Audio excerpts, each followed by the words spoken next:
오늘 우리에게 내주신 하나님의 귀하신 말씀은 빌립보서 2장, 신약성경 빌립보서 2장입니다. 19절부터 30절, 2장 끝까지 서로 교독하도록 하시겠습니다. 내가 디모데를 속히 너희에게 보내기를 주 안에서 바람은 너희의 사정을 알므로 안위를 받으려 함이니,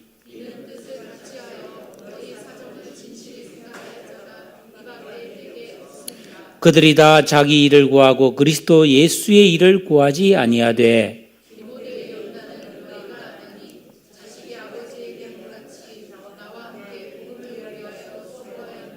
그러므로 내가 내 일이 어떻게 될지를 보아서 곧 이 사람을 보내기를 바라고, 그러나 에바브로디도를 너희에게 보내는 것이 필요한 줄로 생각하노니 그는 나의 형제요 함께 수고하고 함께 군사된 자요 너희 사자로 내가 쓸 것을 돕는 자라.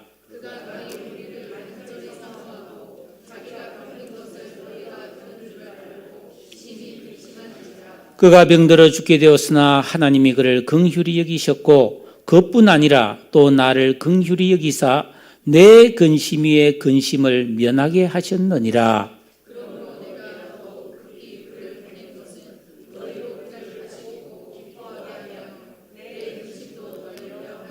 이러므로 너희가 주 안에서 모든 기쁨으로 그를 영접하고 또 이와 같은 자들을 존귀히 여기라.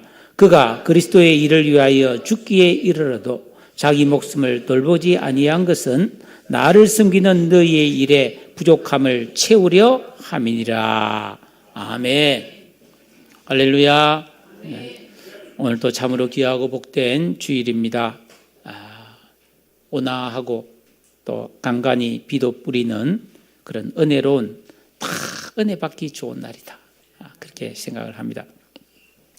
자, 1887년이죠. 지금으로부터 130년 전인데 미국 시카고의 부유한 농장주의 가정에 아주 어여쁜 아들이 태어났습니다. 그 아들의 이름은 윌리엄 보덴이라고 했습니다. 그 할아버지 때로부터 큰 농장을 경영해서 참 재벌 수준에 이른 그런 집안이었습니다. 온 집안이 하나님을 잘 믿었고 특히 어머니가 독실하게 신앙생활을 하면서 기도를 많이 하면서 이 보덴을 양육했습니다. 1904년 고등학교 졸업을 앞두고 아버지가 너 그동안 공부 열심히 하는 거 내가 봤다. 그러니까 대학 진학을 1년 미루고 세계 일주를 한번 해라. 그래서 지금부터 130년 전에 세계 일주를 했습니다. 그래서 유럽과 아프리카, 아시아를 다 돌고 마지막으로 중국에 갔는데 그 중국 여행을 하다가 독특하게 란초라는 지역에 가니까 회교를 믿는 한수족이라는 소수민족을 발견했습니다.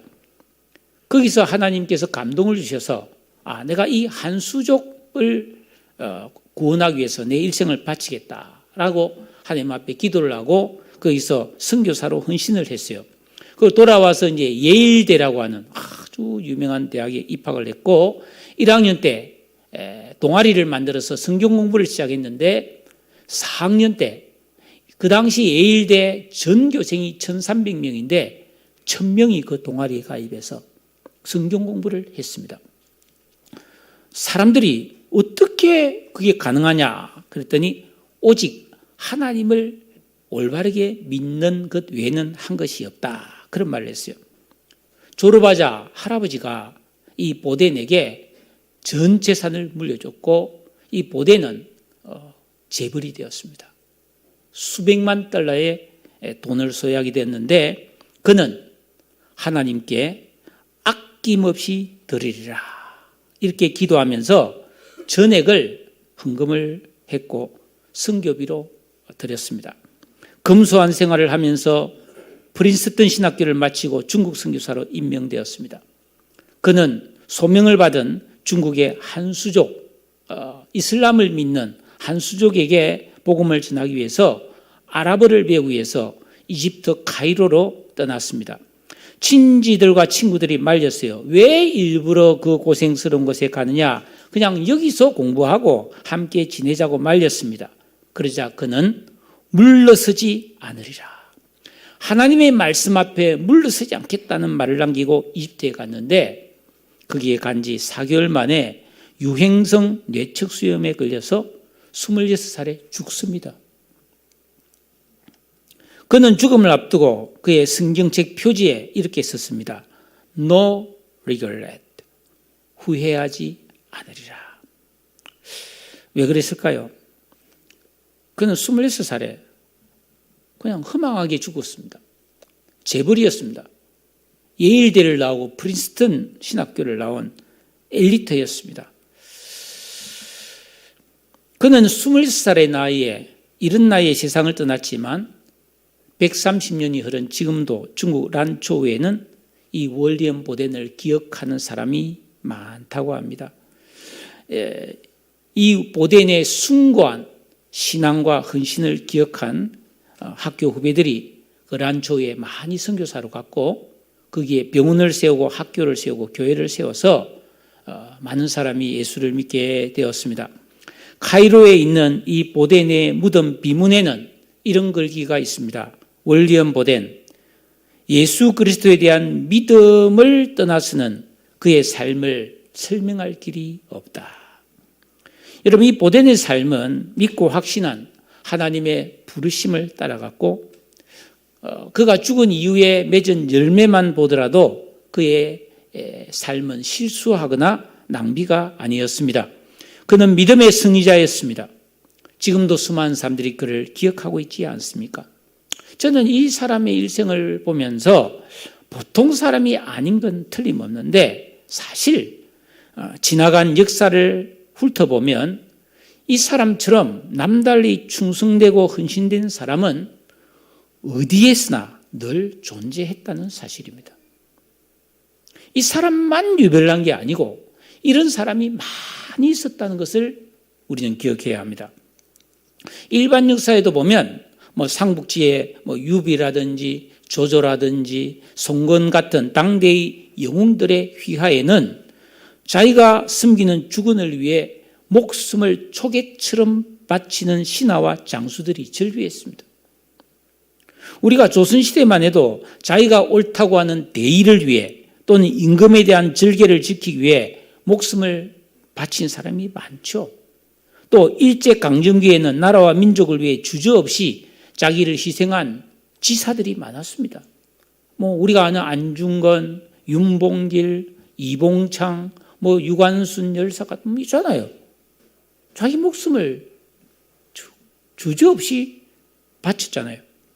그런 사람은 분명한 확신과 결단이 있었기 때문에 망설임 없고 후회 없이 아낌없이 충성된 삶을 살아낼 수가 있었습니다.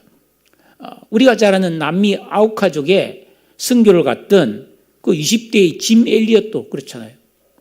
이 짐이 엘리엇 선교사는 20대에 그 에콰도르의 아우카족 포악하기로 유명한 그 아우카족에 선교를 가잖아요.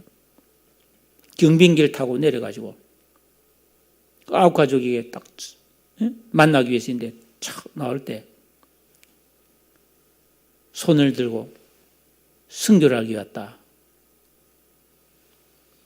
창으로 찌르잖아요. 그때 총을 갖고 있어요. 그 총을 쏘면 되는데 안 쏘고 공중을 위해 쏘면서 예수 믿으라고 말하고 죽습니다. 많은 미국의 사람들이 이 무슨 낭비인가 그랬습니다. 그랬더니 이 부인이 자기 남편이 죽었는데 낭비가 아니라고.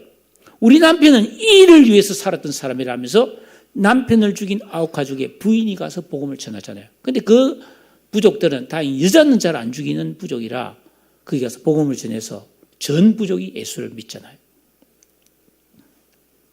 여러분, 생명을 버리면서까지 옳다고 생각하는 일, 가치 있다고 생각하는 일에 포기하거나 후회 없이 충성했던 그들의 확신은 과연 어떤 것이었을까? 예수 믿고 구원받은 나에게는 어떤 확신과 그 확신에 따르는 삶이 있는가? 우리는 한번 점검해 봐야 합니다. 지난주에 말씀드린 것처럼 지금 이 세계의 문명사는 인본주의가 지나가고 물본주의가 이제는 본격적으로 도래했습니다. 사람들은 전에는 내가 편리하고 내가 유익한 걸 취했는데 지금은 불편하고 힘들어도 좋은 물건을 갖고 싶어요. 멋있는 디자인의 물건을 갖고 싶어하는 그런 시대예요. 이거하고는 큰 관련은 없지만 며칠 전에 진짜 충격적인 신문 뉴스를 하나 봤어요. 그게 뭐냐면 우리가 식당에 가면은 그 이쑤시개, 초록색 녹말 이쑤시개인데 요즘 그거를 삶아 먹는 사람들이 많아요. 청소년들 사이에. 이 이쑤시개 공장에 갑자기 모든 재고가 동이 났습니다. 다 팔렸어요. 그리고 주문량이 막 밀려서 이쑤시개 공장 사장이 갑자기 무슨 일이냐, 사람들이 왜 이쑤시개를 이렇게 많이 주문하냐. 알고 보니까요, 청소년 사이에 괴식 문화, 남이 안 먹는 것을 먹는 그런 유행이 퍼져가지고 이 이쑤시개를 국수처럼 삶아 먹는 사람이 그리 많아요. 참 희한한 시대입니다. 묘한 시대를 살고 있습니다. 그러나 그럼에도 불구하고 아무리 세상이 변하고 문화가 달라져도 인생을 살아가는데 가장 중요한 우리 삶의 명제가 있다면 그것은 과연 나는 무엇을 위해 살 것인가 이겁니다. 각자의 내 인생에 주어진 사명이 뭔가를 우리는 생각해 봐야 된다는 것입니다. 우리가 믿는 신앙적 표현을 빌린다면 소명이라고 했습니다. 소명. 부르심을 받았다는 뜻이죠. 영어로는 미션 또는 콜링이라고 하는 것이죠. 예. 여러분, 이게 굉장히 중요한 겁니다. 덴마크의 기독교 철학자 키르케고르는 22살 때 일기장에 이런 글을 남겼습니다. 온 천하가 무너져도 내가 붙들고 놓칠 수 없는 이것을 발견해야만 한다. 이것을 위하여 살고 이것을 위하여 죽을 수 있는 나의 사명 말이야. 예? 여러분, 스위스의 그 사상가 칼 힐티. 저도 이 젊은 날에 이 제목이 좋아서 책을 좋아했는데, 잠 못 이루는 밤을 위하여. 이런 책이 유명한 책이죠. 이 책에 내 인생의 최고의 날이 있다면 나의 사명을 자각하는 날이다. 이렇게 말했습니다. 문제는 우리가 어떻게 하면 나의 사명을 발견할 수 있느냐 하는 것이죠. 이 사명이란 말은 저 한자가 보낼 사자고 목숨 명자거든요. 즉 심부름을 맡은 목숨이라는 뜻입니다. 그러니까 내 목숨은 그 심부름, 나에게 주어진 그 어떤 사명, 그것을 위해 내 생명을 사용해야 된다는 뜻이죠. 사실 인간은 창조될 때부터 사명적인 존재로 하나님이 창조했어요. 그냥 태어나서 잘 먹고 잘 살아라 아니고 너는 인간으로서 이렇게 살아야 된다. 이런 일을 해야 된다고 가르치잖아요. 생육하고 번성하고 땅을 정복하고 다스리고 주시잖아요. 그러니까 우리는 내 한 몸 잘 먹고 잘 살기 위해 존재했어만은 안 되는 특별한 사명이 있다는 겁니다. 그 사명을 발견하고 그 사명을 위해 살아갈 때 사람은 자기 자신을 성실하게 만들고 용감하게 만들고 인내하게 만들고 자부심을 가지고 멀리 바라보면서 인생을 진지하고 가치 있게 살아갈 수 있는 동기와 능력을 발휘할 수 있는 거예요. 더구나 예수를 믿고 구원받은 우리라면 더욱더 그렇다는 거예요. 사도 바울은 그 사명을 받았잖아요. 이방인을 위하여 택한 나의 그릇이다 하면서 바울을 이방인의 전도자로 보냈죠. 바울은 그 사명을 위해서 생명을 걸고 헌신을 다했고 그리고 말년에는 로마까지 가서 복음을 전하다가 감옥에 갇혔죠. 그 로마의 감옥에서 그는 빌립보 교회 성도들에게 이 빌립보스라는 편지를 보내지 않았습니까? 그곳에서 핵심 내용은 항상 복종하여 두렵고 떨림으로 너희 구원을 이루라. 지난주에 그래 봤습니다. 아주 부드럽지만은 단호하게 너희 구원을 이루어 가야 된다. 복음에 합당한 삶을 살아라. 이렇게 명령했습니다. 여러분, 이 세상이 아무리 어둡고 혼란스러울지라도 너희는 이 세상에서 흠이 없고 순전하여 세상의 빛들로 나타나야 된다. 밝게 하는 사람이 되라는 거예요. 세상을 밝히는 사람이 되라는 것입니다. 엄청난 사명이죠. 어떻게 하면 그렇게 살 수 있나요? 그거는 16절에서 비법을 말했죠. 생명의 말씀을 밝혀라. 저는 음악에 아주 조예가 깊은 한 사람을 알아요. 그분은 음악에 대해서 너무 잘 알고, 가난한 집이지만 조그만 골방을 음악 감상실로 만들어서 방음장치를 해놓고요. 여러분, 몇 시간이든 음악에 심취해서 황홀경을 느끼는 그런 고백을 제가 몇 번 들었습니다. 여러분, 음악을 깊이 듣고 공부를 하면 음악에 대해서 조예가 밝아지잖아요. 우리 이번에 아시안게임이 축구 선수를 봐도, 우리나라에는 세계적인 축구 선수들이 몇 명 있잖아요. 그 사람들은 축구에 대해서 해박한 사람, 어떻게 해야 된다는 걸 확히 알고 몸으로 체득한 사람이 있다는 거예요. 우리 그리스도인들은 무엇보다도 이 하나님의 말씀을 밝히 아는 조예가 깊은 사람이 돼야 되고, 그 생명의 말씀을 단단히 붙잡고 순종하면서 살아야 이 세상에서 성도답게 살 수 있고, 그런 삶이 하나님을 기쁘시게 하고 가장 유익한 나에게 좋은 삶을 살 수 있는 줄로 믿으시기를 바랍니다. 그렇게 사는 길만이 우리가 이 땅에서의 모든 수고가 헛되지 않고 그리스도의 날에 자랑할 것이 있게 된다고 참 지혜의 삶을 가르쳐주고 있어요. 지난주까지 여기까지 우리 보았습니다. 그런데 오늘 본문에 보면 바울이 자기의 신실한 동역자인 디모데와 에바브로디도를 로마에서 빌립보로 이렇게 어떤 사명을 주서 보낼 계획을 이야기하면서 이 두 사람의 믿음과 충성됨이 교회의 큰 유익과 기쁨이 될 것이라고 추천하고 있습니다. 여기 보면 사도 바울이 있고 위에 있는 저 소년이 디모데입니다. 디모데는 아시죠? 이 사람이 에바브로디도입니다. 챗 GPT에서 찾아달라 했더니 찾아주더라고. 그러니까 참 재미나죠, 그죠? 앞으로 제가 좋은 그림을 많이 찾아서, 근데 이제 이보다 더 좋은 렘블란트라든지 이런 그림도 있는데 그거는 저작권 때문에 보여줄 수가 없다고 미안하다고 그러더라고요. 그래서 내가 알았다고. 예. 여러분, 교회는 한 사람의 신실한 성도로 인해서 얼마나 큰 유익과 기쁨을 누리게 되는지 모릅니다. 여러분, 가정을 생각해 보세요. 한 가정의 가장인, 예를 들어서 남편이 아주 가정을 위해서 헌신하고 가족을 사랑한 어머니가, 한 가정의 아내와 어머니가 정말 신실하게 자애로움을 가지고 가족을 잘 보살피고 헌신하면 그 가정이 좋아지잖아요. 직장에서도 마찬가지.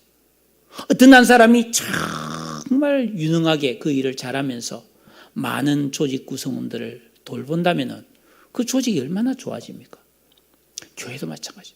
교회는 신실한 성도, 원망, 불평한 사람이 아니고 비판한 사람이 아니고 다른 사람을 섬기고 사랑하고 자기를 희생하면서 선을 행하는 사람이 있으면 교회가 얼마나 유익과 기쁨을 누리는지 모릅니다.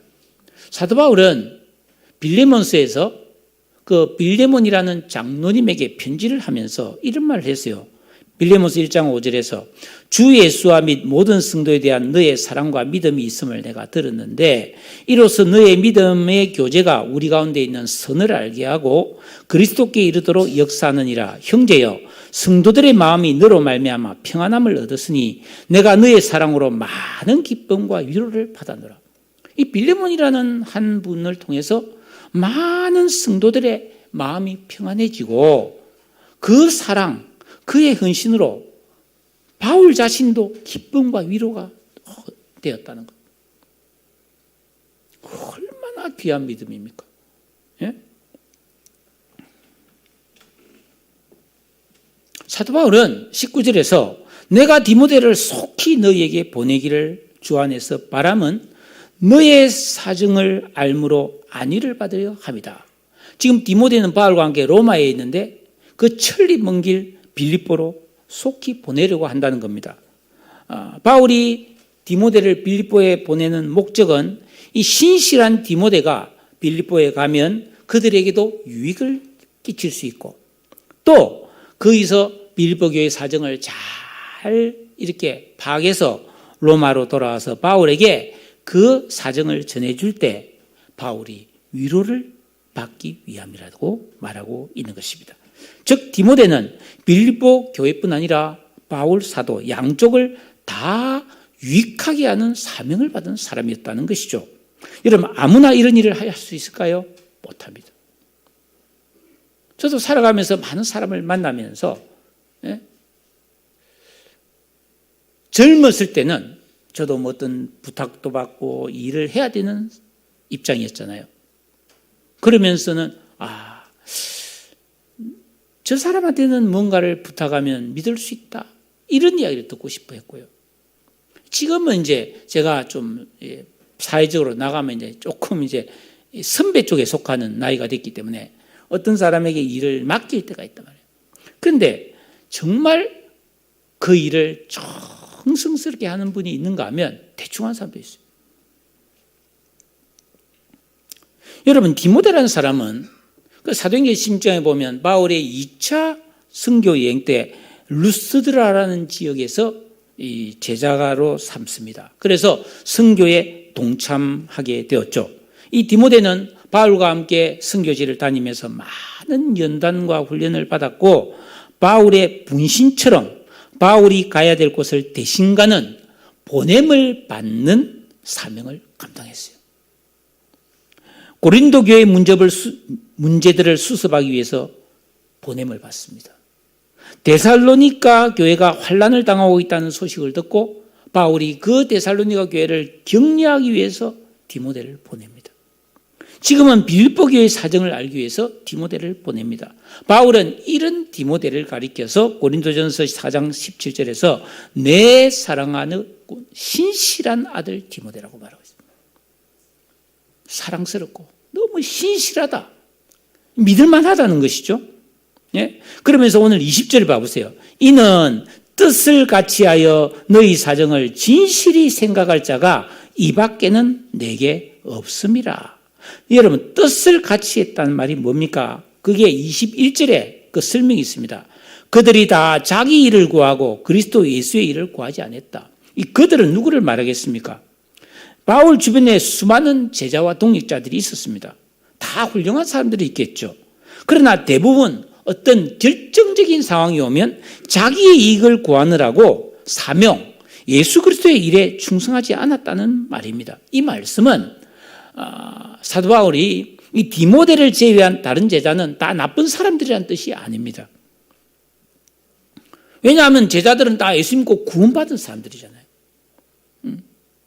그런데 예수 믿고 구원받은 이후에 주님을 내 인생의 주인과 왕으로 모시고 계명을 순종하고 기도하는 진정한 영적 생활을 통해서 자기 중심성에 매몰되어 있는 옛사람의 악한 의식, 이기적인 감성과 그런 인격을 뽑아내고 청결한 양심을 가진 새 사람의 의식과 지각과 인격을 만들지 않은 영적인 미숙함을 지적하는 것입니다. 바울 사도는 디모데를 보내면서 너희 사정을 진실히 생각할 자가 디모데밖에 없다. 이렇게 말했습니다. 여러분, 진실한 사람이라야 진실한 생각을 합니다. 아담 안에 있는 옛사람의 특징은 내 마음속에서 항상 자기의 유익을 구하기 때문에 욕심과 거짓과 조작에 능숙할 수밖에 없습니다. 이거는 어쩔 수가 없어요. 모든 사람은 그렇게 태어났습니다. 그러니까 예수 믿고 구원받은 우리가 이런 진실한 경건 생활을 통해서 이런 나의 본성이 바뀌게 되는 게 이게 우리가 살아가면서 해야 될 너무나 중요한 소명이에요. 구원받은 그리스도인은 에레미야서에 있는 것처럼 만물보다 거짓되고 심히 부패한 옛사람이라는 놈이 내 안에 들어있음을 인정해야 됩니다. 그래서 내 자신 속에 있는 이런 거짓된 자아를 정리하고 바꾸고 고쳐야 되는 거예요. 그래서 청결하고 신실한 새 사람의 마음을 만드는 것이 정말 나를 위해서 해야 될 중요한 일이라는 거예요. 디모데는 어떻게 이런 사람이 될 수 있을까요? 22절에 보니까 디모데의 연단을 너희가 안 하니, 연단받은 사람이라는 겁니다. 연단은 쇠를 불에 넣어서 달궈서 망치로 두드려서 불순물을 뽑아내서 순수한 순철, 강철을 만드는 이 작업을 연단이라고 하잖아요.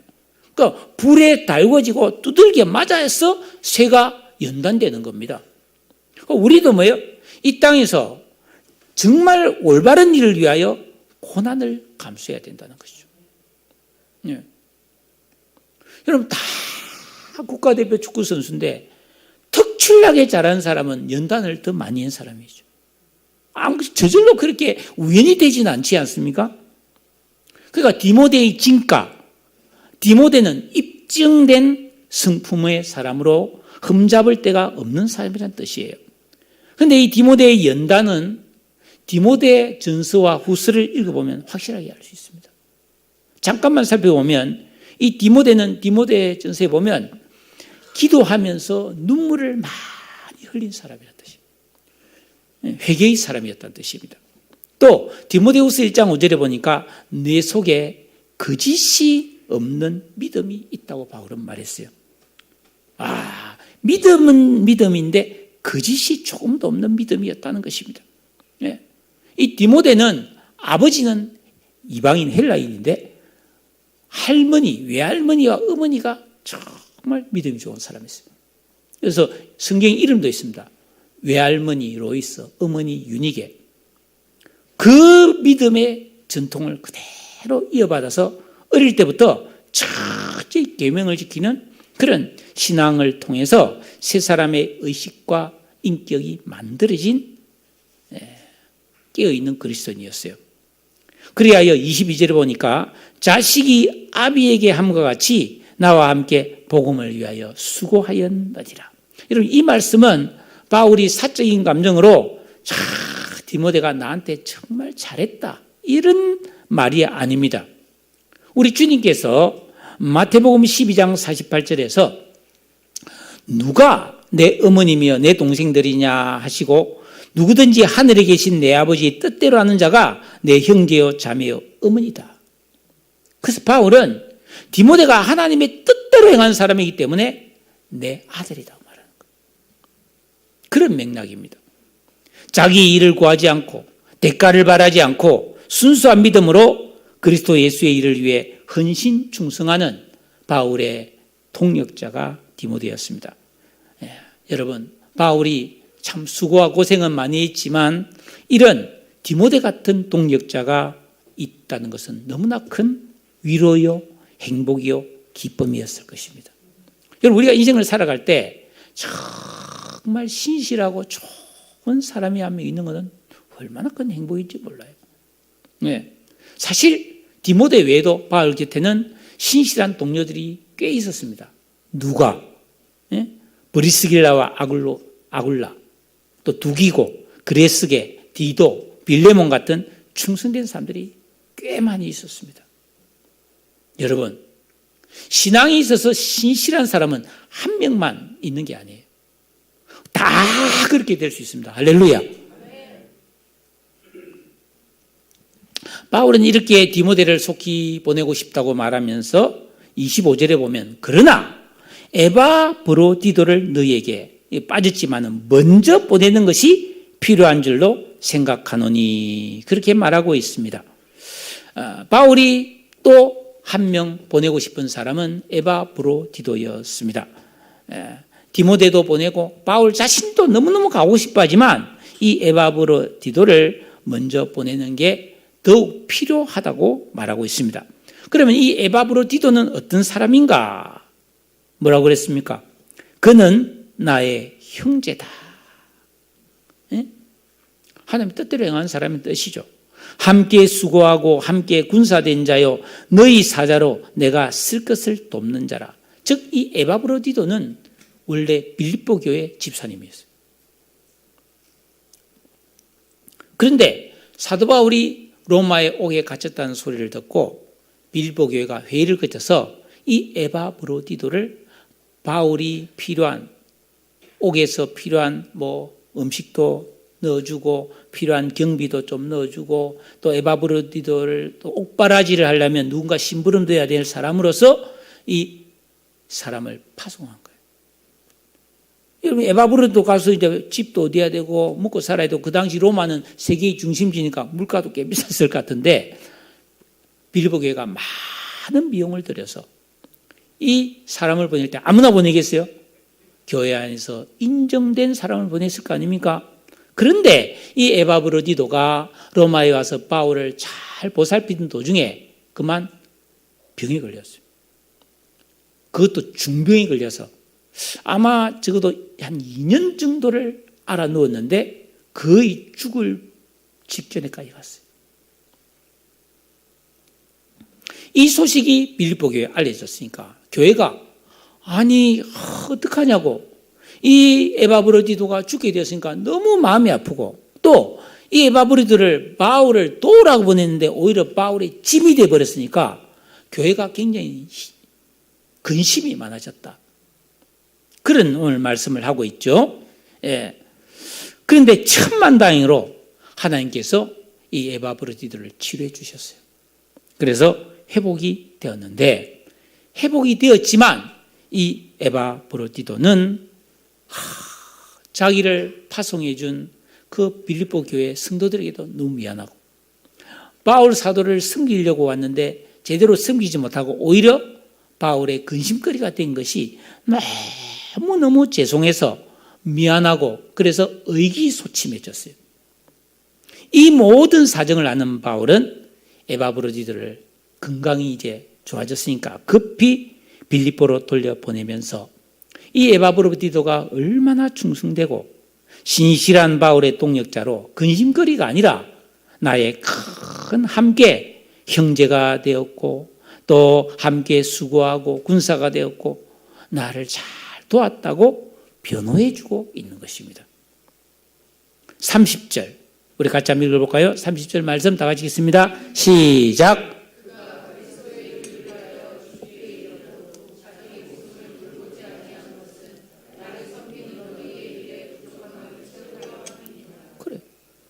에바브로디도를 너희가 나를 섬기라고 보냈는데 그가 병들었지만은 자기 사명을 소홀히하지 않았다.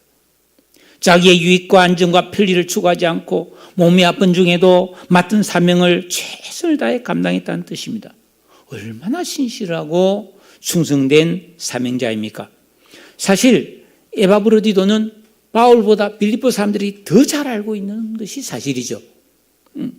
그럼에도 불구하고 이렇게 에바브로디도를 칭찬하는 의도는 그가 본의 아니게 근심거리가 된 그 입장을 극진히 배려하여 그를 다시 몸뿐 아니라 믿음과 평판도 회복시켜주기 위함이었습니다.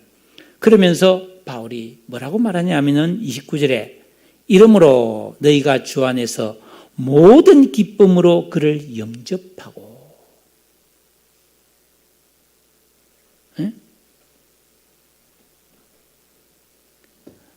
이와 같은 자들을 존귀하게 여기라.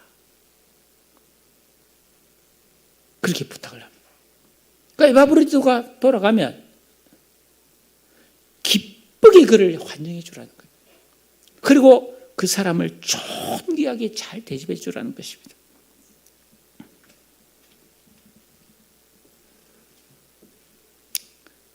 이와 비슷한 경우가 성경에 한 군데 더 나옵니다. 그게 바로 빌레몬스죠. 빌레몬이라는 사람은 교회 장로로서 부자였습니다. 그런데 그 수하에 있던 노예 종 오네시모라는 종이 주인집에서 도망을 가죠. 그래서 흘러 하다가 어떻게 하다가 로마에서 바울을 만났어요. 그래서 이 바울에게서 복음을 듣고 오네시모가 예수를 믿어버린 거예요. 그런데 얼마나 잘 믿는지, 얼마나 충성되고 신실한지 이 오네시모가 완전히 바뀌어버렸어요. 그런데 말 끝에 오네시모가 사실 제가 도망 나온 노예입니다. 그 당시 노예가 주인을 도망가면 추노들이 따라잡아야 되고 잡히면 바로 사형입니다. 근데 바울이 그래? 그러면서 주인이 누군데? 어디에 산 빌레몬입니다. 빌레몬 바울이 잘 아는 사람이에요. 너 돌아가라. 돌아가면 죽을 수 있잖아요. 돌아가라. 싫어요. 못 가요. 아닙니다. 예, 알겠습니다. 돌아가겠습니다. 근데 바울이 그냥 보내지 않고 편지를 써서 보냅니다.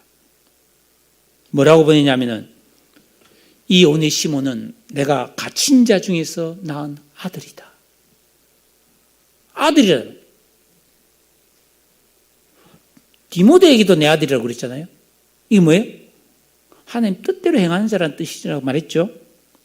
그러면서 이 오네시모가 너에게 끼친 재산상의 손해가 있으면 내 앞으로 계산해라. 내가 다 배상해 주겠다. 그러면서 끝에 너가 나를 동역자로 알진대 이 오네시모를 영접하기를 나를 영접하듯이 해라. 이렇게 도망간 노예를 바울은 이 빌레몬이 존경하고 섬기는 스승이잖아요. 도망간 노예가 돌아왔는데 스승님을 영접하듯이 해라고 이렇게 말했습니다. 그러면서 너가 내 말을 듣고 내가 말한 것보다 더 잘할 줄로 아노라. 이게 빌레몬입니다. 빌레몬이 했을까요? 안 했을까요? 했죠. 이 얼마나 극진한 인간에 대한 배려요, 빈틈이 없는 섬김입니까? 이런 사랑의 배려는 진정한 영적 생활을 통해 새 사람의 의식이 만들어지고 그 심령이 예수 그리스도의 마음을 품었기 때문에 가능한 줄로 믿습니다. 바울은 말합니다. 이런 자들, 디모데 같은 사람들, 에바브로디도 같은 사람들, 그리고 오네시모 같은 사람들을 존귀하게 여겨주라고 말하고 있습니다. 여러분, 교회 안에서는 특별히 존귀히 여김을 받아야 될 사람이 분명히 있습니다. 그거는 잘생기고 똑똑하고 유명하고 뭘 많이 가진 사람이 아니에요. 믿음 안에서 진실하고 충성된 사명자들은 존귀 여김을 받아 마땅하다는 것입니다. 하나님은 착하고 충성된 종에게 상을 줍니다. 주인의 즐거움에 잔치에 참여할 수 있고 생명의 면류관, 의의 면류관, 그리고 해와 같이 영원토록 비치고 별과 같이 반짝이는 상을 준다고 했죠. 하나님이 상 주시는 그런 사람들은 교회 안에서도 존중받아야 됩니다. 교회에서 본이 되는 성도, 그런 사역자를 존중하고 잘 대접하고 사랑해야 합니다. 왜냐하면 그런 사람이 되는 게 쉬운 일이 아니거든요. 그냥 되는 게 아닙니다. 많이 연단되고 희생하고 손해를 감수하면서 인내해야만 만들어지는 것입니다. 여러분, 세계적인 축구 선수가 그냥 되는 게 아니고 음악이라든지 미술이라든지 과학이라든지 저절로 되는 게 없잖아요. 그러니까 영적인 이런 성숙도 굉장히 오랜 헌신과 충성을 통해서만 가능한 거죠. 저는 우리 교회 안에도 이렇게 마땅히 존귀 여김을 받아야 될 분이 여러 분 계시다고 저는 믿습니다. 함께 오랜 시간을 겪어보면 그 신앙의 향기와 자태를 알 수 있기 때문에 굳이 누구라고 이름을 말하지 않아도 여러분들은 느낄 수 있습니다. 그런 분을 알아주고 존경하고 사랑하고 귀하게 여기시기를 주의 이름으로 축복합니다. 그리고 나 자신도 그런 신실하고 충성된 믿음의 성도로 성숙해 갈 수 있기를 축복합니다. 그래서 꿈이 있다면 우리 교회 다니는 모든 성도는 그렇게 철을 날카롭게 한 것처럼 우리가 피차에 교제함으로써 다 그런 헌신되고 충성된 사명자가 되어서 서로를 다 존귀하게 대접하는 아름다운 공동체가 될 수 있기를 간절히 소원합니다. 사람은, 특히 그리스도인은 이 하나님의 말씀이라는 너무나 명징한 거울 앞에서 내가 과연 어떤 존재인지를 날마다 들여다보아야 합니다. 그래서 정체성, 나라는 존재가 과연 어떤 사람인가를 성찰해야 됩니다. 우리가 육신적으로는 대한민국 국민이고 시흥 시민이고 누군가의 아들이고 또 딸인 동시에 또 우리 자녀들의 부모이기도 하고 직장에 가면 회사의 직원이기도 하지만 영적으로는 우리가 다 하나님의 자녀고 천국의 시민이요 거룩한 길을 가는 성도이며 이 땅에서는 나그네라는 정체성을 우리는 가지고 있습니다. 그렇다면 나는 무엇을 목표로 어떻게 살아야 될 것인지를 정해야 됩니다. 결정해야 됩니다. 그거 없이 그냥 살면 안 된다는 것이죠. 여러분, 오늘이 2월 4일입니다. 우리는 2024년 1월을 소비했습니다. 여러분이 통장에 돈이 들어왔는데 그 돈으로 식료품도 사고 필요한 공과금도 내고 생활비를 쓰면은 돈이 비어가잖아요. 그것처럼 우리 인생이라는 시간을 우리는 늘 소비하며 살아갑니다. 그런데 돈을 쓸데없이 낭비하고 허비하면 안 되듯이 우리 인생도 허비하면 큰 낭패가 오게 됩니다. 내 인생이라는 돈보다도 더 귀한 이 삶을 그저 잘 먹고 즐기는데 허비하며 사는 것은 올바른 삶이 아니라는 겁니다. 하나님께 받은 나의 사명을 알고 영원한 그 일에 생명을 걸고 수고롭더라도 존귀하고 거룩하게 살 것을 선택하는 여러분 되기를 바랍니다. 아프리카 탐험, 아프리카 선교를 한 유명한 리빙스턴 선교사는 사명을 가진 자는 그것을 이룰 때까지 결코 죽지 않는다. 그런 말을 했습니다. 우리가 빌립보서 1장 9절에서 1장 10절에서 너희로 지극히 선한 것을 분별하면서 진실하여 허물 없이 그리스도의 날까지 살아라고 부탁했습니다. 사랑하는 여러분, 부디 여러분의 지각과 믿음을 사용해서 지극히 선한 것을 분별하시기를 바랍니다. 그래서 의의 열매가 맺어질 이 믿음의 길을 달려갈 수 있기를 바라요. 그래서 흐르는 세월 속에서 점점 추해지는 것이 아니라 존귀한 사람이 되어져 가는, 하나님과 사람 앞에서 존귀해져 가는 그런 저와 우리 모든 성도님 되시기를 주님의 이름으로 축복합니다.